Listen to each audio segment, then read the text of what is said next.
سبحان اللہ. اللہ ابو بکر نو پیادا ہے اتقائے.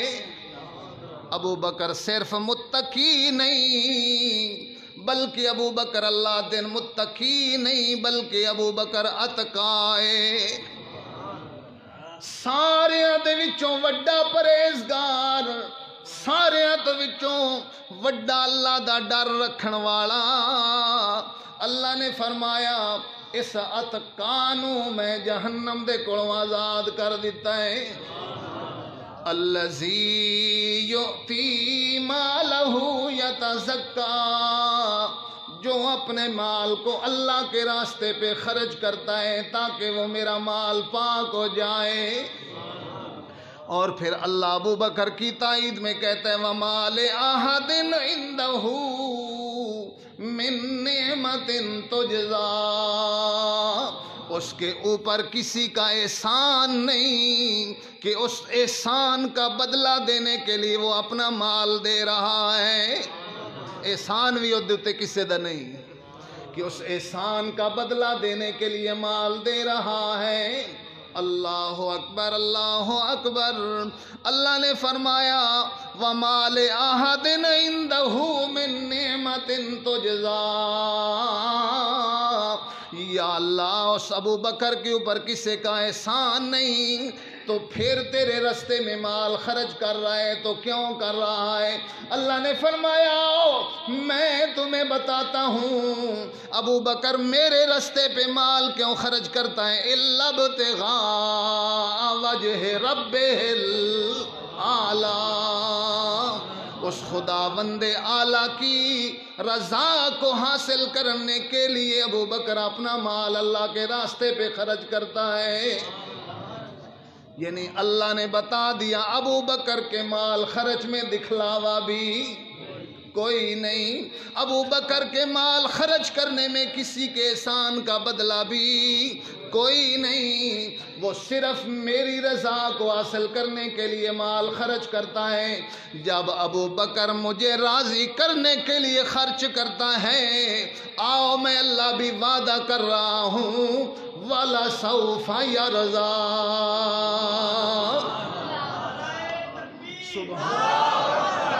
سبحان اللہ. وَلَسَوْفَ يَرْضَىٰ. ابو بکر میری رضا کے لیے مال خرچ کرتا ہے تو میں ابو بکر کو راضی کر دوں گا. آپ اس سے اگلی سورت کو پڑھیں وَالضُّحَىٰ. اللہ نے میرے نبی صلی اللہ علیہ وسلم سے وعدہ کیا وَلَسَوْفَ يُعْتِيكَ رَبُّكَ فَتَرْضَىٰ.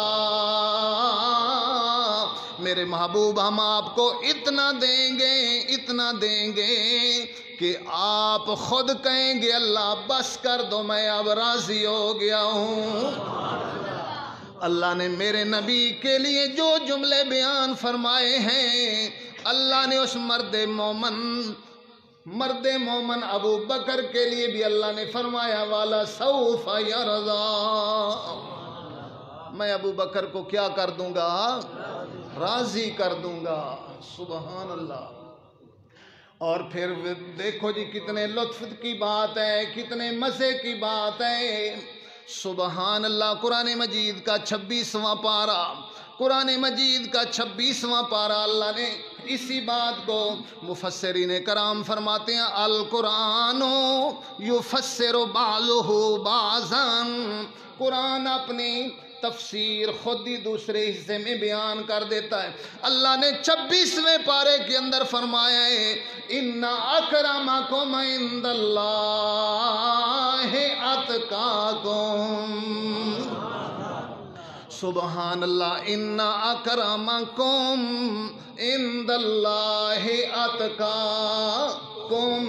اللہ نے فرمایا تھوڑے وچوں اللہ دے نزدیک ڈھیر عزت والا کون ہے؟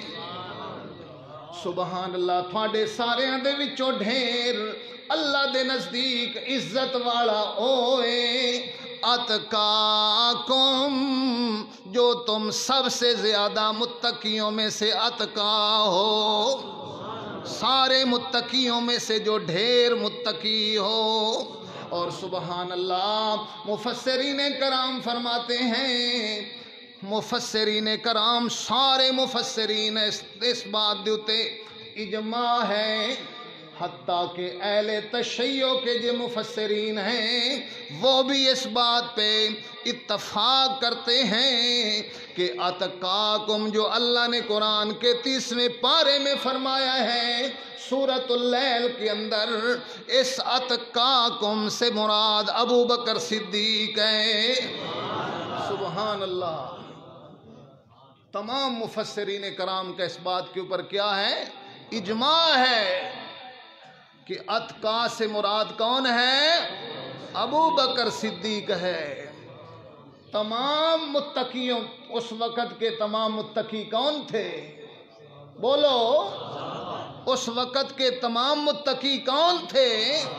صحابہ تھے۔ تو گویا تمام صحابہ میں سے سب سے بڑا متقی کون ہے؟ ابو بکر صدیق ہے۔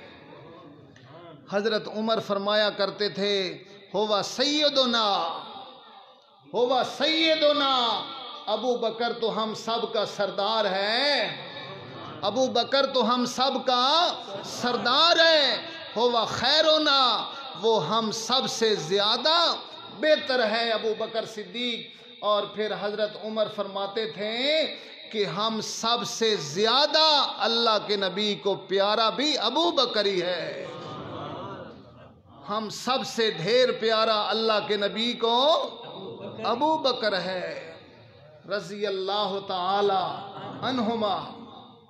سبحان اللہ، میرے پیارے نبی صلی اللہ علیہ وسلم معراج کے سفر کے لیے تشریف لے گئے، معراج کے سفر پہ میرے آقا تشریف لے گئے، تو یہ 2 راتیں میرے نبی صلی اللہ علیہ وسلم کی زندگی میں آئیں۔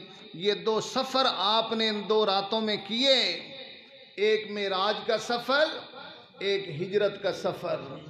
معراج کا رب نے جو ساتھی بنایا نا وہ سید الملائکہ ہے، معراج کا رب نے جو ساتھی بنایا وہ سید الملائکہ ہے، سارے فرشتوں کا سردار ہے۔ اور ہجرت کی رات کا رب نے جو ساتھی بنایا ہے وہ سید الامت ہے، وہ ساری امت کا سردار ہے۔ نبی پاک صلی اللہ علیہ وسلم کے پاس ہاں وہ سید الملائکہ، وہ بھی میرے نبی کو ساتھ لے کے گیا لیکن سدرہ پہ جا کے چھوڑ گیا۔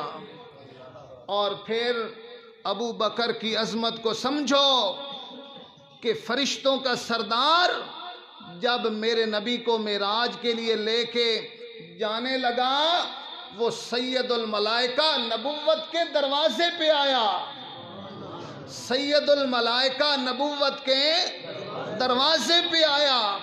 اور میرے نبی جب ہجرت کے لیے جانے لگے تو آج نبوت صداقت کے دروازے پہ آئی۔ سبحان اللہ، یہ سید الامت ہے۔ نبی پاک صلی اللہ علیہ وسلم کو جبریل آئے، یا رسول اللہ آپ راہ خدا میں ہجرت فرمائیں۔ تو نبی پاک صلی اللہ علیہ وسلم نے جبریل سے پوچھا، جبریل میرا ہجرت کا رفیق کون ہوگا؟ تو جبریل کہتا ہے یا رسول اللہ آپ کی ہجرت کا رفیق ابو بکر ہوگا۔ تو لہٰذا نکلیں آپ اپنے گھر سے، آپ نے اپنی امانتیں جو لوگوں کی آپ کے پاس امانتیں تھیں میرے پیارے نبی نے حضرت علی کے سپرد فرمائیں، اپنی امانتیں علی کے سپرد کر دیں، رب نے نبی کی امانتیں علی کے سپرد کیں اور میرے رب نے اپنی امانت ابو بکر کے سپرد کر دی۔ سبحان اللہ، جاتے ہوئے میرے نبی نے صلی اللہ علیہ وسلم، جاتے ہوئے میرے پیارے نبی صلی اللہ علیہ وسلم نے علی کو اپنے بستر پہ سلایا۔ سبحان اللہ، علی کو اپنے بستر پہ سلایا اور خود رحمت کائنات ابو بکر کی گود میں جا کے سر رکھ کے سو گئے۔ سبحان اللہ، خود کہاں جا کے سوئے؟ ابو بکر کی گود میں میرے نبی نے سر مبارک رکھا۔ یہ صدیق کا گھرانہ بھی بڑا خوش نصیب ہے۔ سبحان اللہ، میرے نبی کا سر ابو بکر کی گود میں آیا۔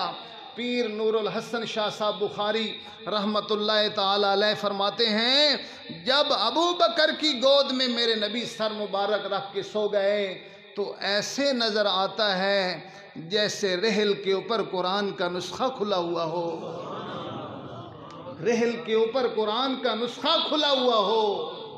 سبحان اللہ، میرے آقا، یہ صدیق کا گھرانہ بڑا خوش نصیب گھرانہ ہے۔ غار کے اندر ابو بکر کی گود میں میرے آقا سر رکھ کے سوئے، اور میرے نبی کی زندگی کے آخری لمحات سیدہ عائشہ صدیقہ کی جھولی کے اندر میرے آقا کا سر ہے۔ سبحان اللہ، سبحان اللہ، سبحان اللہ۔